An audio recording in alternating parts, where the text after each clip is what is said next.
It's happening, my lovely, wonderful people. Leaked audio. APC still trying to rant. Labour Party slams APC, tells them, your Buhari once said dogs and baboons will be soaked in blood. But he is Nigerian's president today, right?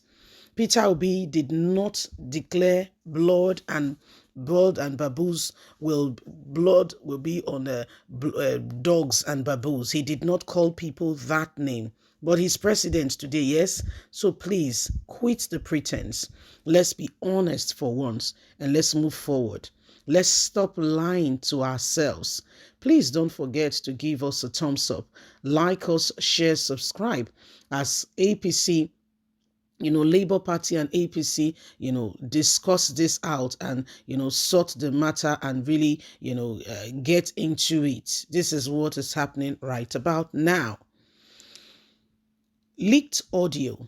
Buhari once said, dogs and baboons will be soaked in blood, but he's president today, yes?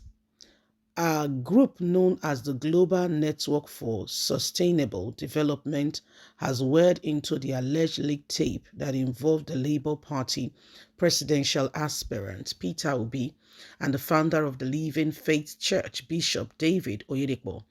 In a press release titled "The Noise About the Proposed Obi Leaked Call Unnecessary," they said prominent Nigerians have said Bagot statement then what they claim, more than what they claim Obi has said. Obi, like every other politician, was only soliciting for votes. And he said, please vote for me.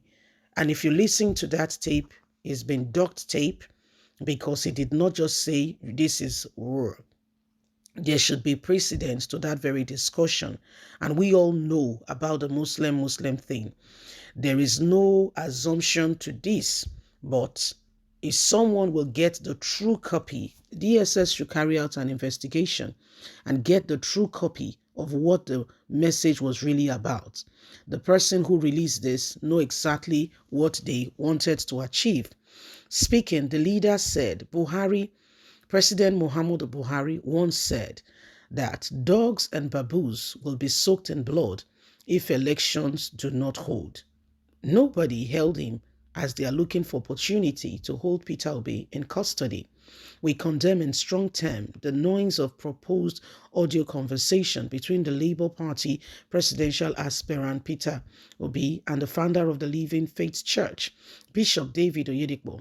His media aide, Valentine, has said about the audio tape badly duct taped.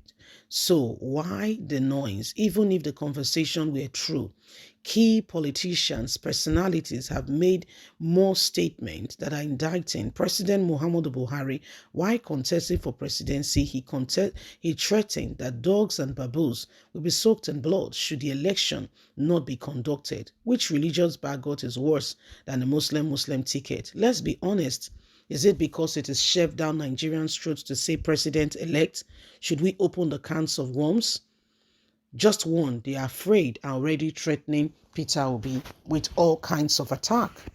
So my wonderful people, you can see for yourself how things are playing out. And this is really happening. You can see how things are beginning to line up and every single person is wondering. Labour Party says this noise has to stop. Yes, Peter Obi had a conversation with, Bishop David Oyedepo. Yes, they did have a conversation. Yeah, but I mean, according to Labour Party, Buhari said worse, and the then government did not go after him. Like Labour Party is trying every way, humanly speaking, possible to indict Peter Obi. APC is looking for every way to indict Peter Obi in every way, humanly speaking, possible. I mean, if you look at the whole situation and everything, it feels very strongly that some persons, are trying to indict Peter Obi and Dante Baba Hamed at all costs. But really, for what? In which nation of the world do people not solicit for votes and ask for support for whoever is of influence? Whether you like it or not, you may not agree. You may not want to accept it. David Oyedepo is not just any Nigerian. He's a man of influence. Okay? When he speaks, people listen. You may not have that level of influence. Hence, Peter Obi did not come to you.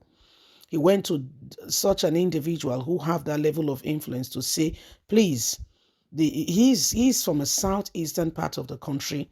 And honestly, places where he feels he has a lot of support, he will not ask David Oyedepo to support him in those areas. Where he will rather ask for support will be places like, the North Central, where he did ask Kwara, speak to your people. These areas, he says, speak to your people, the North Central area of the country. And of course, everybody, he was in the race to win, to be declared by INEC the winner. INEC declared somebody else, and if there is opportunity for him to regain or restore that, if it was you, won't you explore, the opportunity? Has he said something else like, I'm only trying to get the people, into a position so that I can afflict them? Was that what he said? Was it a statement of pretense? Did he depict that he has lied about all he has ever told us since? I beg your pardon, the answer is no. So what exactly are we bragging at, driving at, and trying to achieve with all that is being said and done? So you can see that the issue is really there. And every single one of us cannot, we can't just fold our arms and pretend that we don't see or know exactly what is happening. Okay? The days upon us have become very clear. So clear that we cannot, underestimate or overemphasize that it is true, honest time for us to begin to apply wisdom in order to move this nation and foster it to where it ought to be. There is urgent need, okay, for urgent need for attention, and so every single person, is in this together. Every single person must speak out and do not allow the same thing to hold us down. If this country is to move forward, okay, we all must rise up together, and nobody, okay, and nobody should pretend that everything is going well. Please leave us a comment. Don't forget to like us, share, subscribe. Click on the notification button so you can get all our latest news. God bless. Have a fantastic and a lovely day. From us, it's bye for now. Remember, you have a voice.